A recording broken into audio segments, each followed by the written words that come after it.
Buenas tardes, profesor y compañeros. Estoy aquí para hablarles sobre la independencia política de Hispanoamérica. Ese es el tema que me tocó. Esta es la introducción de mi video.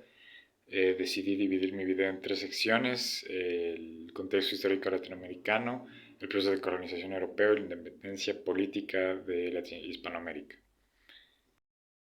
Como ya expliqué, voy a dividir mi video en tres secciones. La primera sección va a ser contexto histórico de Latinoamérica y voy a hablar sobre cómo el pueblo, digamos, la población americana más bien, se ha fundado, cómo se fundó esta idea de lo americano, digamos, como la historia desde una historia bastante resumida, pero igual que creo que es importante para explicar, digamos, la dominación que tuvo Europa sobre Latinoamérica.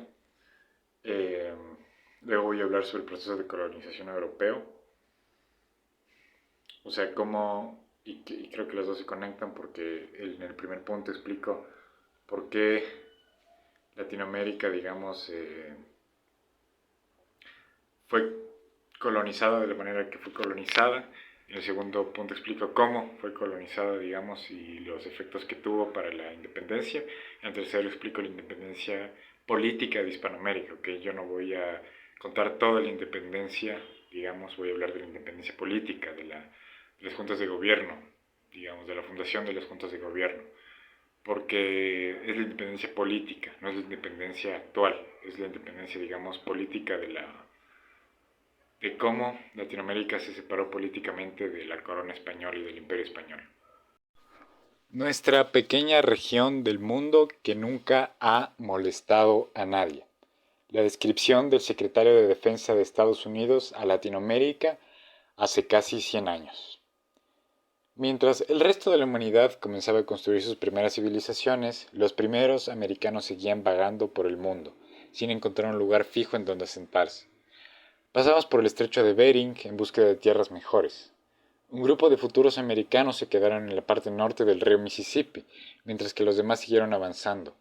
Algunos se quedaron en el río Bravo, actual México, mientras que otros grupos penetraban las selvas del Amazonas.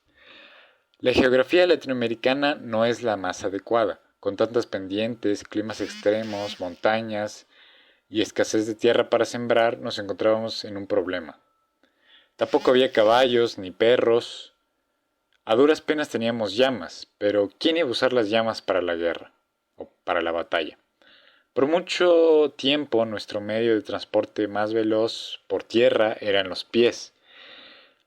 Así, los pueblos originarios crecieron aislados, con sus propias culturas e idiomas, por lo que cada pueblo originario comerció, prosperó y aprendió a una pequeña escala, de forma muy local, desconectados del resto del mundo, casi como Latinoamérica actual.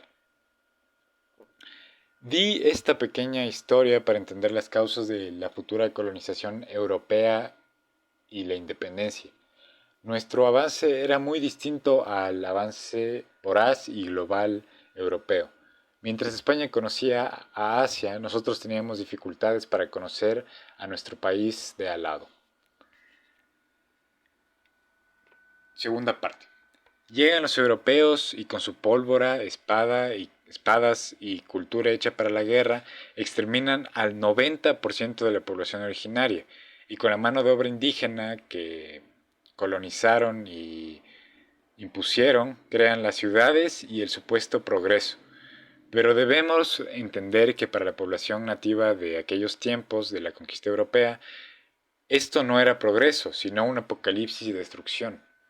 Con la mano de obra indígena imponen una economía superproductiva y explotadora. Fundan minas, plantaciones, haciendas, guacipungos en tierra indígena con mano de obra indígena. Con lo que les daba a explotar a las tierras americanas y a sus habitantes, hacen a la iglesia súper rica y a la corona más rica aún, haciendo muy difícil e injusta la vida de criollos y nativos en la colonia europea. Aquí nacen personajes como Simón Bolívar, José Martí, Antonio Sucre y todo el movimiento de la independencia política latinoamericana. Todo empieza con las ideas democráticas que venían desde Francia, Inglaterra o Estados Unidos. Estas nuevas ideas y las situaciones de orden económico, como las crisis económicas dadas por el mal manejo de la corona y por las guerras napoleónicas, desataron en América y Europa revoluciones y reformaciones. La inconformidad generalizada con las reformas borbónicas, que era el incremento de impuestos, el injusto trato de España hacia América, que aquí podríamos decir que América era tratada como una colonia para explotar en lugar de un reino más de España, no se le trataba como un igual, sino como un sitio de explotación. Y a todo esto se le añadía las nuevas percepciones criollas, ya que los criollos de ese tiempo buscaban una identidad propia distinta a la identidad española.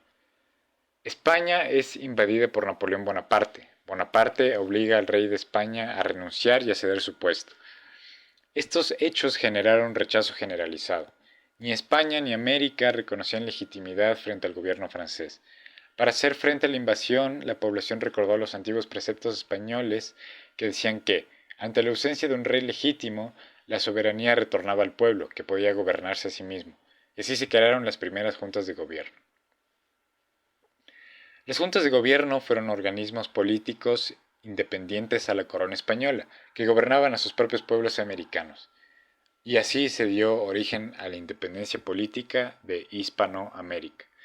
Debemos recordar que esta solo es el inicio de un largo proceso de independencia, pero con este movimiento de recordar los preceptos de España y gobernarse a sí mismo, cuando el pueblo se gobernó a sí mismo, rompió por primera vez políticamente con, digamos, la gobernanza española de España, o de toda Europa en este caso, sobre América. Entonces, este hecho de las juntas de gobierno quiere decir la primera vez que América se separa del dominio europeo y el dominio español. Gracias, de esto se trató mi video y eso es todo.